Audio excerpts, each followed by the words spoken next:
Differentiability देखो बेटा, normally differentiability का मतलब रेट ऑफ चेंज से है ना। बहुत सारी स्टोरी तो अब गाने का फायदा नहीं, टाइम बहुत निकल चुका है। मैं पॉइंट पे आता हूँ। डिफरेंशियबिलिटी का मतलब क्या है, जब किसी कर्व पे किसी पॉइंट पे शार्पनेस ना मिले, और किसी कर्व पे किसी पॉइंट पे शार्पनेस ना मिलने का मतलब क्या है कि वहां पे रेट ऑफ चेंज यूनिक हो। क्या हो? रेट ऑफ चेंज यूनिक हो, इधर from left and from right. जैसे मैंने कोई कर्व लिया इस फॉर्म में, ठीक है, तो आप ये देख सकते हो इस पॉइंट के ऊपर जहां पे शार्पनेस मुझे मिल रही है, इस पॉइंट के ऊपर आपको मल्टीपल टेंजेंट्स मिल रहे हैं ना, या ऐसे देखो, ठीक है बच्चों। तो रेट ऑफ चेंज डबल मिल रहे हैं। ये वाला जो रेट ऑफ चेंज है जो मैंने ग्रीन कलर से लिखा हुआ है, that is called L F prime at A, ठीक है, and that is called R F prime at A, मतलब left hand derivative and that is right hand derivative, ठीक है ना। And these two values are unequal in this situation because we have two different tangent to the curve at a particular point. तो किसी point पे अगर unique tangent मिलता हो तो फंक्शन कैसा होगा? डिफरेंशियबल होगा। तो प्रॉपर डेफिनेशन पे आते हैं जिसके ऊपर बेस्ड क्वेश्चंस आते हैं, और जो काम हमें करना होगा लिखते हैं बेटा। डेफिनेशन शुरू करो। Differentiability at a point, differentiability at a point, a function is differentiable at x equal to a if there is unique rate of change, there is unique rate of change, और rate of change का मतलब tangent at a point at x equal to a, there is unique rate of change or tangent at a point x equal to a, ठीक है बेटा, समझ में आ रही है बात?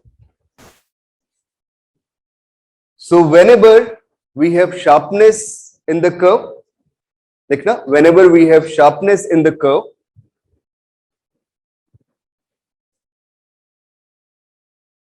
the function is not differentiable. Whenever we have sharpness on the curve, the function is not differentiable. That point of sharpness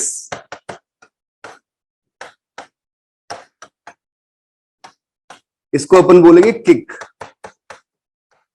ठीक है। तो जहां पे भी किक मिलेगा वहां पे क्या बोलोगे? नॉट डिफरेंशियबल, ठीक है। किक इसलिए बोल रहा बेटा, स्मूथनेस खत्म हो जाती है इस पॉइंट पे अचानक से, है ना। तो अचानक क्या लगता है? किक लगता है यहाँ पे। तो कौन से पॉइंट हो गए? जहां पे नॉट डिफरेंशियबल, मतलब जहां पे शार्पनेस मिल रही कर्व पे, ठीक है। तो अब इन सब चीजों को चेक करने के लिए तरीका क्या रहेगा? हम लोग ये दो कॉन्सेप्ट यूज कर रहे हैं। अब मैथमेटिकली कैसे देख रहे हो? F prime a, this is equal to limit x tends to a, f of x minus f of a that divided by x minus a, that is rate of change। ऊपर क्या है? dy and नीचे dx, बस छोटी सी बात, dy upon dx, change in y upon change in x, right? इसी बात को बेटा लेफ्ट हैंड डेरिवेटिव, ये लिमिट है ना, और लिमिट कब एग्जिस्ट करती है? जब लेफ्ट लिमिट और राइट लिमिट दोनों इक्वल हो, बस वही बात है। तो डेरिवेटिव को कोई इस बात से ध्यान मत रखना कि उस पॉइंट पे फंक्शन का डेरिवेटिव ये होता है। डेरिवेटिव को क्या याद रखना है? वो एक लिमिटिंग अप्रोच है। डेरिवेटिव क्या है? एक लिमिटिंग अप्रोच है। मैं एक एग्जांपल भी दूंगा ऐसा जिससे तुम डिस्टिंग्विश कर पाओ बातों को, ठीक है। तो L F prime a left hand derivative देखेंगे, then this is limit h tends to 0 f of a minus h minus f of a and that divided by minus h. And similarly right hand derivative, this is limit h tends to 0 f of a plus h, this minus f of a and that divided by h. If both are equal, then we can say function is differentiable or derivable at point x equal to, ठीक है।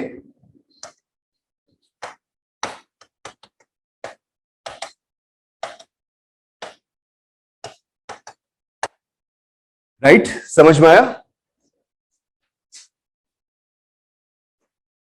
अब अगर एक example लूं,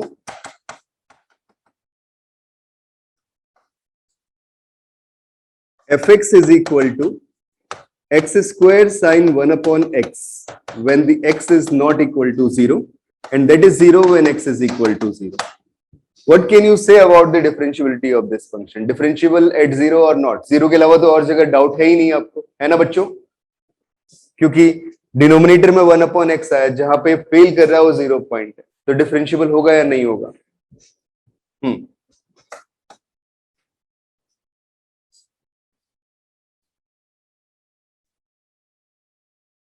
check करो।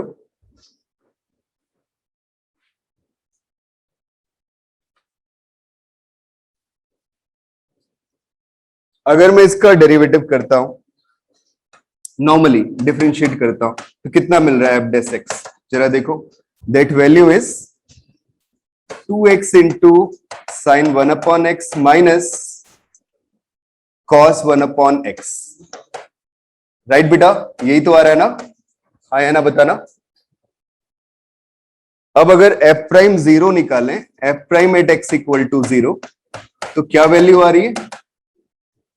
पहला तो 0 हो जाएगा और दूसरा डिफाइंड नहीं होगा। तो अल्टीमेटली क्या पता चला? दैट एफ प्राइम एक्स इसका 0 पे वैल्यू डिफाइंड नहीं है। This does not exist. But अगर मैं लिमिटिंग डेफिनेशन अप्लाई करता हूं, वो लिमिटिंग डेफिनेशन क्या है? F prime 0 is equal to limit X tends to 0। First वाली definition F X minus F 0 upon X minus 0, क्या निकल के आ गया?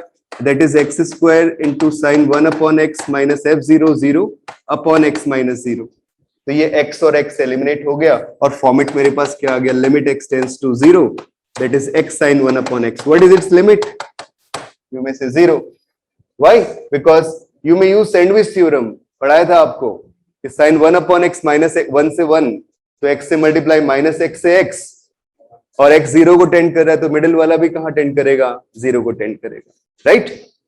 समझ में आ रही है बात? तो फंक्शन की लिमिटिंग वैल्यू जो आ रही है वो कितनी आ रही है? 0 आ रही है। मतलब एफ प्राइम 0 तो बेटा डिफाइंड है ना, कितना है? 0 है, तो फंक्शन डिफरेंशियबल है 0 पॉइंट पे। लेकिन उस फंक्शन का डेरिवेटिव अगर मैं 0 पॉइंट पे निकालू, वो एग्जिस्ट नहीं हो रहा। तो इस बात को ध्यान रखना, डेरिवेटिव सिर्फ लिमिट्स को बताता है, कॉन्टिन्यूटी को नहीं बताता। ये कब होता है एग्जिस्ट? अगर डेरिवेटिव कॉन्टिन्यूअस भी होता। ये सिर्फ क्या निकाल रहे हो आप लोग? लिमिटिंग अप्रोच निकाल रहे हो डेरिवेटिव की, कि डेरिवेटिव की लिमिट एग्जिस्ट कर रही है, बट डेरिवेटिव उस पॉइंट पे डिफाइंड नहीं है। राइट बच्चों? ठीक है, तो ये कंसेप्ट भी साथ में एज ए नोट लिखोगे आप लोग इस एग्जांपल के साथ साथ। क्या लिखना है? लिखना